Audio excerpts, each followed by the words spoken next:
Assalamu alaikum wa rahmatullahi wa barakatuh.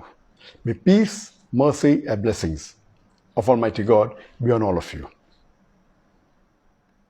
In the last 24 hours, I and my PR have been approached by scores of journalists and media houses regarding the statement made by Sheikh Yasir Qadhi, a renowned naik from USA, on his social media accounts regarding myself, whether these statements are true or not. 3.5 months before, the Indian officials, they approached me for a private meeting with a representative from the Indian government. And when he came to Putrajaya in the 4th week of September 2019 to meet me, he said that he is coming after personally meeting and under the direct instructions of the Prime Minister of India, Narendra Modi, and the Home Minister of India, Amit Shah.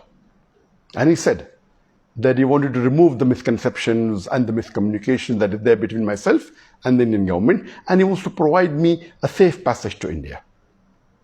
I thought that imagine the same BJP government which hounded me for the last 3.5 years, the same person, the Prime Minister of India, Narendra Modi, who used my name no less than 9 times in a span of less than 2 minutes in his election speech in May 2019, now they are bartering with me for a safe passage? It's too straight to be true. And he said that he would like to use my connections to better the relationship between India and the other Muslim countries. And I said that as long as you do not ask me to do anything against the teachings of the glorious Quran, against the teachings of the Sahih Hadith, and secondly, I do not want any personal benefit. And lastly, as long as it benefits the Muslim ummah, I have no problem in cooperating with you. And the meeting lasted for several hours. And then he told me that he wanted me to support the BJP government when they revoked Article 370 in Kashmir. And I flatly refused. I said, according to me, revoking Article 370 in Kashmir is unconstitutional and it is taking away the rights of the people of Kashmir. I cannot support an act of injustice and neither can I betray the people of Kashmir.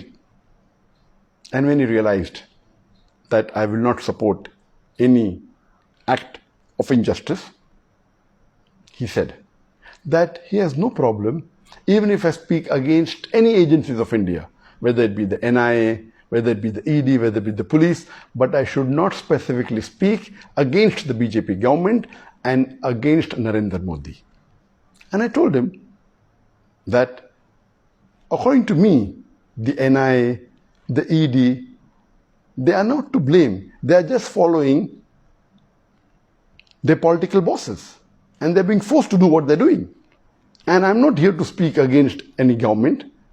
I'm a Dai who's spreading the message of Islam. As long as they do not do injustice to the human beings and to Muslims, why should I speak against them? And lately, on the 17th of December 2019, I gave a press statement against CAA, the Citizen Amendment Act, and which was published in the media. When I heard statements and I saw on the video statements of many Muslim leaders in India when they're openly and completely supporting the BJP government when they revoked Article 370 in Kashmir, I thought to myself, how can a Muslim who has the basic knowledge of Islam do this? Some of them supported the NRC in Assam. Some went to the extent of saying that NRC should be done throughout India. Now I realize that these Muslim leaders surely may have been blackmailed, may have been pressurized, may have been forced to support the unjust BJP government, otherwise face dire consequences. I have a message for the Muslims of India. It is noble to speak against injustice. But if you fear a backlash, and you're afraid, the least you can do is keep quiet. But supporting an unjust act is un-Islamic. You are bartering your seat in Jannah for your security in dunya. Allah says in the glorious Quran, in Surah Az-Zumar, chapter number 39, verse number 36. Is not Allah enough for His servant? But yet they frighten you with others besides Him. Wa akhiru da'wana alhamdulillahi rabbil alamin.